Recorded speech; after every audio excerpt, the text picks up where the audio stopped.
আসসালামু আলাইকুম। শখের বসে কিছু হাঁস মুরগি এনে পালন শুরু করছিলাম। তো শখ থেকে এখন খামারে পরিণত হচ্ছে। তো আল্লাহ কপালে কী রাখছে জানি না। আল্লাহর রহমতে খামারের কাজ শুরু করছি। তো দেখা যাক কি হয়। 4-5 দিনের মধ্যে আমার খামার ইনশাল্লাহ হয়ে যাবে। তারপরে হাঁস মুরগি সব খামারে নতুন করে আবারও তুলবো।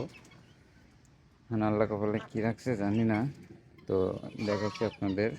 এই যে এই ঘর ভেঙে ফেলবো, ভেঙে নতুন করে একদম একটানা 20 ঘর উঠাচ্ছি।